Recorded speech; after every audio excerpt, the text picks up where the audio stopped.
মাদকের বিরুদ্ধে সামাজিক, রাজনৈতিক ও রাষ্ট্রীয় আন্দোলন গড়ে তুলতে হবে। আমিনুল হক।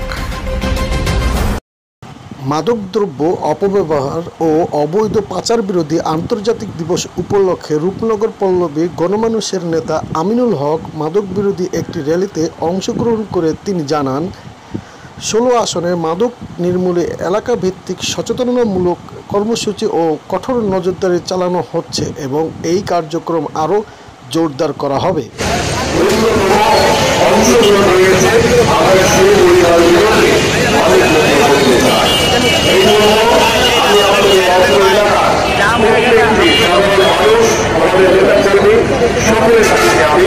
আন্তরিকভাবে সহযোগিতা জ্ঞাপন করছি।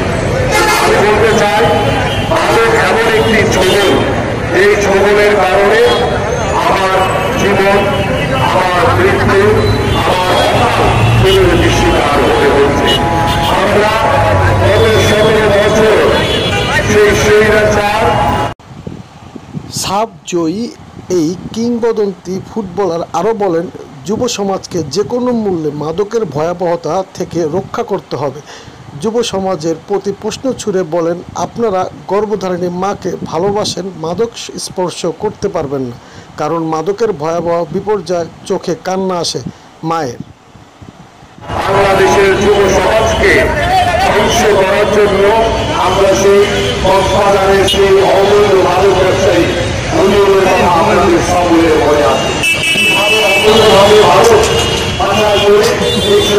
সরকার বাংলাদেশের যুব সমাজের কাছে মাদক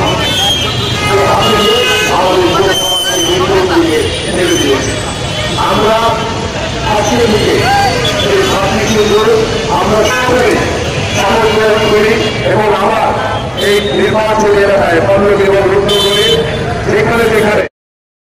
তিনি বলেন, মাদক সমাজের ভবিষ্যৎ ধ্বংস করে দেয়। এই বিপদ থেকে তরুণ সমাজকে রক্ষা করতে আমরা প্রতিশ্রুতিবদ্ধ। জনাব আমিনুল হক বলেন, মাদক ছেড়ে সুস্থ স্বাভাবিক জীবন ফিরে পেতে চাইলে তার জন্য বিকল্প কর্মসংস্থান সহ আর্থিক সহযোগিতা প্রদান করা হবে। বিগত সরকার আমলে রাজনৈতিক ছত্রছায়ায় মাদকের ভয়াবহ বিস্তার লাভ করে। এ কারণে রাষ্ট্র এবং সমাজের ভয়াবহ অস্থিরতা বিরাজ করছে। দ্রুত মাদক বিরোধী সামাজিক, রাজনৈতিক ও রাষ্ট্রীয় আন্দোলন গড়ে তুলতে না পারলে দেশের প্রাণশক্তি যুব সমাজ অন্ধকারের থেকে অটল গম্ভীরের দিকে হারিয়ে যাবে, যা হবে গোটা জাতির জন্য ভয়াবহ ও বিপর্যয়।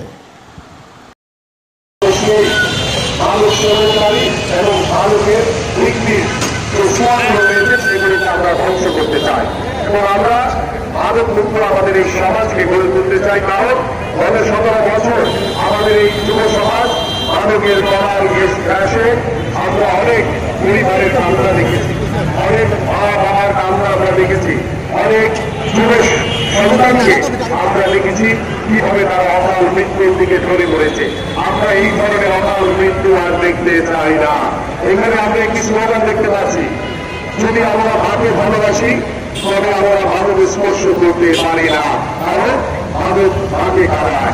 এই বিষয়টি যদি সন্তান হিসেবে আমার বাবা মার জন্য আমার যে কর্তব্য, যে দায়িত্ব, সেটা যদি আমরা উপলব্ধি করতে পারি, আমি দৃঢ়ভাবে বিশ্বাস করি আমরা কখনোই মাদকের ধারে কাছে যেতে পারি না।